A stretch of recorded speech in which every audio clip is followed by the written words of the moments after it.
They don't build them like they used to. Whenever people see a particularly distressing piece of modern architecture, they are likely to sigh that sentence. It is true that without constant upkeep, the glass and steel structures that dominate modern cities would soon slide into broken ruins. Ancient builders who did not have access to modern materials had to make do with stone, timber and concrete. These are substances that will survive us all.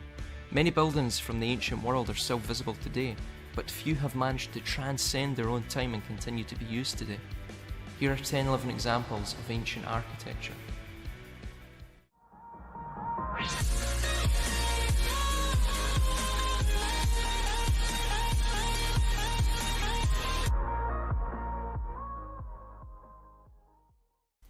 Number 10. Proserpina Dam. Threats to dams are all too common in news stories these days, and not just through terrorism. Many dams built in the middle of the 20th century are already showing serious signs of decay. Failing dams can threaten thousands of people with a watery death or the destruction of all their possessions. Yet there is a dam that has stood for nearly 2,000 years and is still in use today. Proserpina Dam in Spain was built in the 2nd century AD by Roman engineers to supply the city of Augusta Emerita, modern-day Merida, with water. Standing 12 metres high and over 400 metres long, the dam was constructed from soil covered in bricks and supported by several buttresses. The water held back by the dam fed into the Milagros aqueduct, some of whose towering arches still stand. While the Proserpina Dam can no longer provide drinking water for a city, it remains in use to this day. Farmers in the local area use the water it supplies to irrigate their crops by opening and closing inlets on the dam, just as the original builders would have been able to. Number 9. The Arles Amphitheatre. The Romans liked to build impressive structures not only for the benefits they brought to themselves, but also to show natives of all the benefits that came with being under the control of Rome. Wherever they went, aqueducts, temples and theatres were sure to spring up, shining stone and glistening marble. The amphitheatre in Arles must have been one of the greatest sights a Gaul was ever likely to see in his lifetime. Erected in 90 AD, the amphitheatre could hold approximately 20,000 people. It consisted of 120 arches surrounding an oval arena. The banks of seats allowed the action to be viewed from all sides, as the name amphitheatre, viewed from both sides, suggests. For over 400 years, the amphitheatre in Arles was home to games that ranged from animal fights to theatrical shows to gladiatorial combat. With the fall of Rome in the west, however, the amphitheatre fell out of use, at least for its original purpose. The walls of the amphitheatre became the walls of a fortress. 200 houses, churches, and a town square grew up in the middle of it. Only in 1826 did the houses begin to be taken down, and the amphitheatre fully restored to its original state. Today, plays and concerts are performed there, but those who wish to see the sand stained red with blood once again can also see bullfights. Number 8. The Theatre of Marcellus. While Arles Amphitheatre has been fully restored, there is a theatre in Rome that has been repurposed entirely. The Theatre of Marcellus, or Marcellus, built in 13 BC, was the largest theatre in Rome at the time of its completion, and able to hold almost 20,000 spectators. Named for the nephew of the Emperor Augustus, it would remain one of the grandest sights in Rome until the Colosseum was erected. Now, though, it is one of the most outstanding sets of private residencies in the Eternal City. The Theatre of Marcellus fell into disrepair in the 4th century AD, and some of the building was dismantled to reuse the building materials elsewhere. The bridge of Cestius, or Cestius, across the Tiber was partly constructed with stone from the theatre. Much of the structure was saved, however, and over the centuries became first a fortress, and then a private home for the incredibly wealthy Orsini family. Over time, however, the palatial home of the Orsinis was divided up into apartments, and these still remain today. It may not be how the builders originally intended the structure to be used, but its arches stand just as proudly today as they did when Augustus first opened the theatre to the public. Number 7. The Theatre the Younger. Built on the site of a sanctuary dedicated to the healing deity Asclepius, the theatre hosted singing and theatrical performances for centuries. This is not as unusual as it may at first sound, as for the Greeks, viewing plays was thought to play a role in curing some sicknesses. At the very least, you were distracted from your malady. The theatre lay buried until 1881, but was soon excavated and restored. Today it is a popular venue for music and theatre. The acoustics of the theatre are so good that even those sitting in the back row can hear a person standing on the stage without any need for a microphone. Number 6. Diocletian's Palace. Diocletian was the only Roman emperor to ever voluntarily retire and enjoy a lengthy post-imperial life.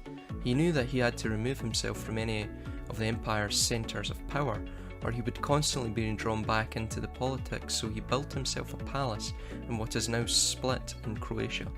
In 305 AD, he settled onto his new home and spent his time growing cabbages. Diocletian's palace was more than just a jolly retirement villa for an old man. Surrounded by stout walls, it held ex-emperors' living quarters, but also barracks for a sizable armed force to protect him. These walls were the key to the palace's survival. When Slavic people invaded the area in the 7th century, many local people retreated behind the walls of the palace for protection. Soon the palace formed the nucleus of first a town and then a city. The old town of Split is built almost entirely within the walls of Diocletian's former home. While there are many new buildings inside the walls, much of the original palace survives and is in use as homes, shops and churches. Number 5. Mayman Caves. Troglodytes have a bad reputation, but sometimes living in a cave is the smart thing to do. In hard conditions, the shelter of a cave can be the ideal home. Thick walls insulate you from harsh winters and scorching summers.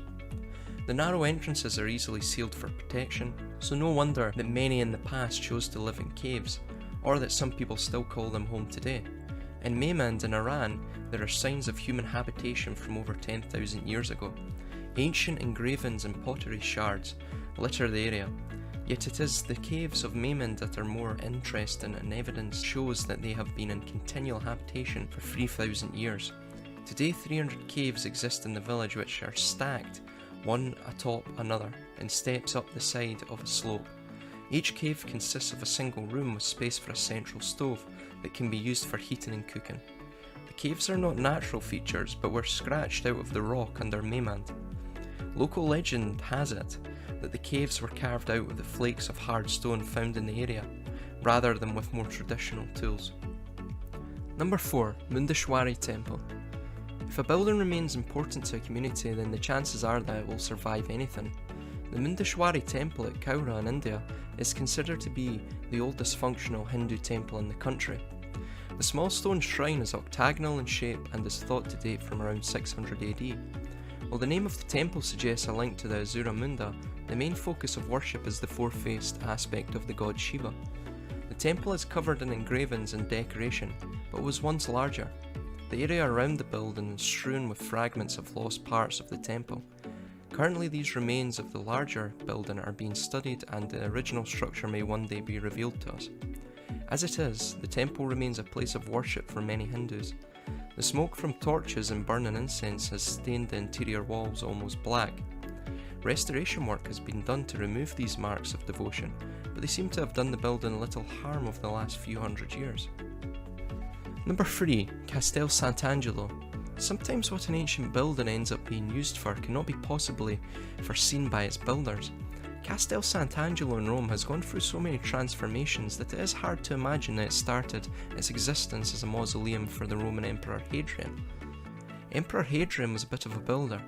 As well as the famous wall across northern England that is named for him, he rebuilt the spectacular Pantheon in Rome, another building that still welcomes visitors to this day. But when he built his tomb for his ashes to be interred in, he had no idea it would be at various times a fortress for popes, a prison and a museum. Left unfinished on Hadrian's death, the huge cylindrical structure beside the Tiber was completed by his successors and served as the resting place for many in the imperial family. The tomb was incorporated into the walls of Rome when they were expanded by the Emperor Aurelian.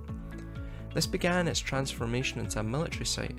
When the popes used it as a stronghold to retreat to in times of danger, they stored their valuables in the chamber at the centre of the structure, probably the very spot where Hadrian himself was interred. Now Castel Sant'Angelo is a museum containing many Roman and Christian masterpieces, aptly mingled together in this strangely blended building. Number 2. Horyu-ji Temple. It is easy to see how some structures have survived for so long. A cave can hardly be burnt down, and a dam takes quite some effort to dismantle.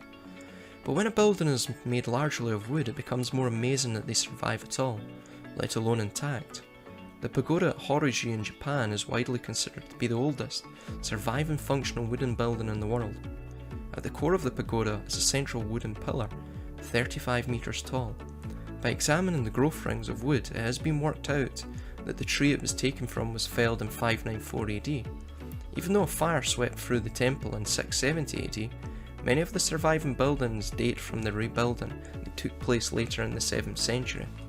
As Japan has been subject to wars and powerful earthquakes over the centuries, the survival of these delicate buildings is almost miraculous.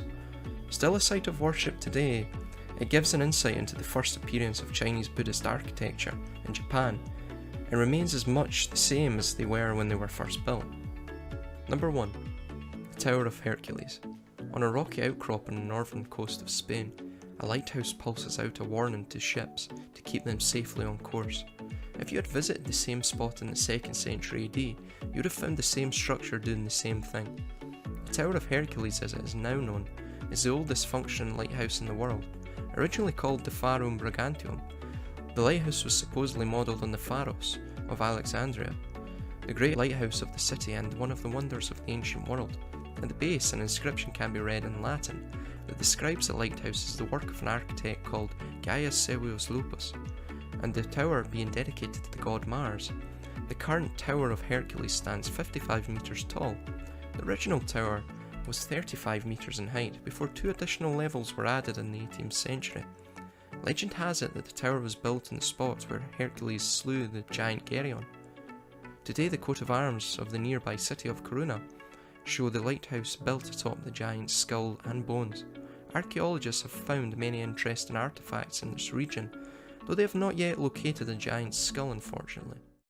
Do you agree with our list? Let us know in the comments. Make sure to subscribe and ring that notification bell to be reminded when we upload more great top 10 videos.